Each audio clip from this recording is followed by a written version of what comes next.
الله أكبر. بسم الله الرحمن الرحيم.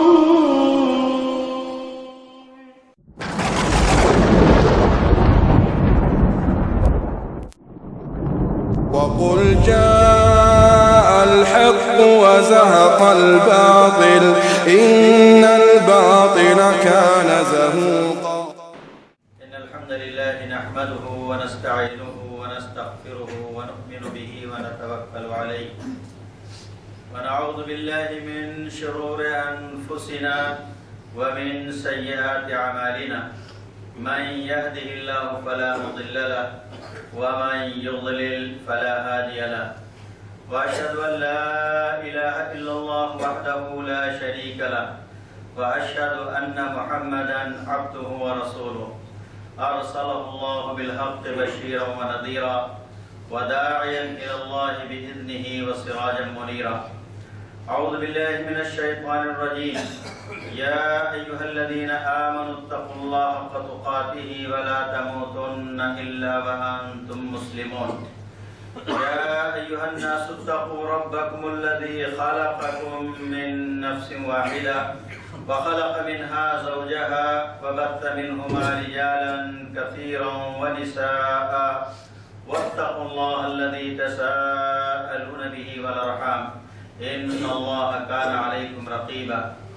يا أيها الذين آمنوا اتقوا الله وقولوا قولا سديدا يصلح لكم أعمالكم ويغفر لكم ذنوبكم ومن يطع الله ورسوله فقد فاز فوزا عظيما. أما بعد فإن خير الحديث كتاب الله وخير الهدي هدي محمد صلى الله عليه وسلم وشر الأمور محدثاتها وكل محدثة بدعة وكل بدعة ضلالة وكل ضلالة في النار. أعوذ بالله من الشيطان الرجيم. ظهر الفساد في البر والبحر بما كسبت أيدي الناس ليذيقهم بعد ما عملوا ولعلهم يرجعون. وقال تعالى في موضع آخر أعوذ بالله من الشيطان الرجيم. ألم يأن للذين آمنوا أن تخشع قلوبهم لذكر الله وما نزل من الحق ولا يكونوا كالذين أوتوا الكتاب فطال عليهم الأمد فقست قلوبهم وكثير منهم فاسقون. تمام قسم کی حمد و ثنا اس وحدہ لا شریک کے لیے لائق اور زیبا ہے جس نے ہمیں قرآن مجید جیسی مقدس کتاب عطا کیا جس کے ذریعے اللہ تعالیٰ نے ان لوگوں کو اوج ثریا پر پہنچا دیا جنہوں نے اس قرآن پر عمل کیا اور ان لوگوں کو تحت ثرا کے اندر پہنچا دیا، ذلیل اور رسوا کر دیا جنہوں نے اس کے اوپر عمل کرنا چھوڑ دیا. اور درود و سلام نازل ہوں ہمارے آخری نبی حضرت محمد مصطفیٰ صلی اللہ علیہ وسلم پر جنہوں نے اس دنیا کے اندر سربلندی کے نسخے اور طریقے بتائے اور یہ بھی بتا دیا کہ اگر تم ان کاموں سے دور بھاگو گے تو اللہ تعالیٰ تمہارے پر ظالم حکمرانوں کو مسلط کر دے گا جو تمہیں مختلف قسم کی ایذائیں پہنچائے گا، مختلف قسم کے مصیبت کے پہاڑ توڑے گا اور تم دعائیں کرتے کرتے تھک جاؤ گے لیکن تمہاری دعائیں قبول نہ ہوں گی. میں نے آپ کے سامنے قرآن مجید کی 2 آیتیں کریمہ تلاوت کی. اللہ تعالیٰ نے ان آیات کے اندر خاص طور سے آج کے اس ماحول اور آج کے اس پرفتن دور اور مصیبتوں کے دور کے بڑی ہی مناسب آیت کریمہ ہے. أَلَمْ يَأْنِ لِلَّذِينَ آمَنُوا أَن تَخْشَعَ قُلُوبُهُمْ لِذِكْرِ اللَّهِ. کیا لوگوں کے لیے ابھی وقت نہیں آیا ہے کہ ان کے دل اللہ کے لیے جھک جائیں؟ مصیبتوں کے پہاڑ ٹوٹ رہے ہیں، قتل و غارت گری عام ہے، عزت و آبرو محفوظ نہیں ہے، جان و مال محفوظ نہیں ہے، مساجد اور مدارس محفوظ نہیں ہیں، یہاں تک کہ ہمارا اس ہندوستان کے اندر رہنا بھی مشکل نظر آ رہا ہے. جس وطن کو ہمارے بزرگوں نے، ہمارے مسلمانوں نے، علماء نے اور عوام نے خون سے سینچا، اسی سے آگ بھگانے کی اور در بدر کرنے کی سازشیں ہو رہی ہیں. ان تمام حالات کے ہوتے ہوئے جس سے ہر آدمی واقف، عام آدمی بھی واقف ہے، خاص آدمی بھی واقف ہے، امیر اور غریب، دنیا کے سارے مسلمان اس چیز کو دیکھ رہے ہیں۔ اس لیے اللہ تعالیٰ کے کلام سے یہ آیت کریمہ جو میں نے آپ کے سامنے پڑھی، أَلَمْ يَأْنِ لِلَّذِينَ آمَنُوا أَن تَخْشَعَ قُلُوبُهُمْ لِذِكْرِ اللَّهِ، کیا ان تمام مصیبتوں کے آنے کے باوجود، ان تمام خطرناک حالات کے رونما ہونے کے باوجود، کیا مومنوں کے دل ابھی جھکنے کے لیے تیار نہیں ہے کیا؟ اللہ تعالیٰ سوال کر رہا ہے۔ آج ہم جانتے ہیں اور ہمارا یہ ایمان ہے کہ تقدیر کے اندر جو کچھ لکھا ہے وہی چیز ہونے والی ہے۔ ہمارے بہت ساری بدعمالیوں کی وجہ سے اللہ تعالیٰ بہت ساری مصیبتوں کے اندر، عذابوں کے اندر مبتلا کرتا ہے۔ جہاں سے مصیبت آتی وہیں سے مصیبت بھی دور ہوتی ہے۔ وہی اللہ تعالیٰ ہماری مصیبتوں کو دور کرنے والا ہے۔ اس لیے اس نے ہم کو حکم دیا، یا ایھا الذین آمنوا استعینوا بالصبر والصلاۃ ان اللہ مع الصابرین، اے مومنو تم صبر کے ذریعے اور صلاح کے ذریعے اللہ تعالیٰ سے مدد طلب کرو، یقیناً اللہ تعالیٰ صبر کرنے والوں کے ساتھ۔ یہ صبر اور صلاح، یہ دونوں چیزیں ہماری زندگی کی بہت ہی اہم چیزیں ہیں، اور ان دونوں چیزوں سے ہم نے ہاتھ دھو لیا ہے، ان دونوں چیزوں کو ہم نے چھوڑ دیا ہے۔ نہ ہمیں صبر کرنا آتا ہے اور نہ ہمیں نماز پڑھنی آتی ہے، نماز کے اوپر ہمیشگی کرنی آتی۔ نماز سے آج کے مسلمان کوسوں دور ہو چکا ہے۔ اس لیے اللہ تعالیٰ کے رسول صلی اللہ علیہ وسلم کے اوپر جب کوئی مصیبت آتی فوراً اذا حضبہ امر ففزع الی الصلاۃ، جب بھی کوئی پریشان کوئی معاملہ آتا تھا تو فوراً نماز کے لیے آپ دوڑ پڑتے تھے، نماز کا ارادہ کرتے تھے۔ یہ نبی کریم صلی اللہ علیہ وسلم کی زندگی کا بہترین اسوہ و نمونہ ہمارے پاس، اور اللہ تعالیٰ نے ہمارے لیے نبی کریم صلی اللہ علیہ وسلم کی زندگی کو اسوہ و نمونہ بنایا۔ چاند گرہن ہو یا سورج گرہن ہو، فوراً نماز کے لیے کھڑے ہو جاتے تھے، لمبی لمبی نمازیں پڑھتے تھے۔ استسقاء اس کے اندر، گرہن کی نماز کے اندر ایک ایک رکعت کے اندر دو دو رکوع کرتے تھے، لمبی قرات ہوتی تھی تاکہ اللہ تعالیٰ راضی ہو جائے اور جس مصیبت کے اندر ہم مبتلا ہیں مصیبت ہماری دور ہو جائے۔ نبی کریم صلی اللہ علیہ وسلم نے ہمارے لیے سارے نسخے چھوڑ رکھے ہیں، لیکن ہم ہیں کہ ہم اللہ تعالیٰ کی کتاب کو نہ ماننے کے تیار، نہ اپنے رسول جس سے محبت کے ہم دعوے دار ہیں، جس کے محبت کے ہم دم بھرتے ہیں کہ ہمیں اپنے رسول سے بڑی محبت، لیکن ان کے نقش قدم پر چلنے کے لیے ہم تیار نہیں۔ وہ مسلمان ہے، وہ زمانے میں معزز تھے مسلمان ہو کر، اور ہم خار ہوئے تارک قرآن ہو کر۔ وہ زمانے کے اندر جنہوں نے اس قرآن کے اوپر عمل کیا ان کو اللہ تعالیٰ نے عزت سے نوازا، اور جن لوگوں نے اس کو پس پش ڈال دیا، اس کی تعلیمات سے دور ہو گئے، اس کو خالی قسم کھانے کے لیے، تعویذ گھنٹے کے لیے استعمال کیا، تو ایسے لوگوں کو اللہ تعالیٰ نے سرفرستی سے ختم کر دیا۔ ذلت کی ساری قسم کی ذلتیں ان کے سروں پر مسلط کر دی، اور دعائیں کرتے رہے لیکن دعا اللہ تعالیٰ نے قبول نہیں کی۔ اس لیے نبی کریم صلی اللہ علیہ وسلم بیان فرمایا، ان اللہ یرفع بہذا الکتاب قوما ویضع بہ آخرین، کہ اللہ تعالیٰ اس کتاب کے ذریعے، قرآن مجید کے ذریعے بہت ساروں کو رفعت و بلندی عطا کرتا ہے، آسمان پر پہنچا دیتا ہے۔ جو لوگ اس کو اپنے دامن سے لگاتے ہیں، جو اس کو اپنے گلے سے لگاتے ہیں، جن کا اوڑھنا اور بچھونا ہوتا قرآن، قرآن کا تذکرہ، قرآن کی تلاوت، قرآن کے معنی مطلب کو سمجھنا اور حتی الامکان اس کے پر عمل کرنے کی کوشش کرنا، وَيَدْعُ بِهِ آخَرِينَ، لیکن جو لوگ اس کو پسے پش ڈال دیتے ہیں، سال گزر جاتا، کبھی تلاوت کی بھی توفیق نصیب نہیں ہوتی، معنی مطلب کی چیز بہت دور کی چیز ہے، اور پھر عمل اس سے اور بھی کوسوں دور ہے، ایسے لوگوں کو اللہ تعالیٰ ذلت کی نواز دیتا ہے۔ ذلت اور گمراہی، ذلت اور شکست، ہر طریقے سے ہر طریقے پر مارے جاتے، ستائے جاتے ہیں، اور دعائیں کرتے کرتے تھک جاتے ہیں، لیکن اللہ تعالیٰ ان کی دعاؤں کو بھی قبول نہیں کرتا۔ اس کتاب کے ذریعے یہی وہ نسخہ کیمیا ہے میرے دوستو، جس کے اوپر ہمارے سلف صالحین نے عمل کیا، اور اللہ تعالیٰ نے دنیا کی بادشاہت اور حکمرانی عطا کی۔ لیکن جب مسلمانوں نے اس کتاب و سنت سے دوری اختیار کی، کتاب و سنت کو چھوڑتے گئے، دوسری لایانی چیزوں کے اندر پھنستے گئے، تو اللہ تعالیٰ نے ان کو دلیل کر دیا۔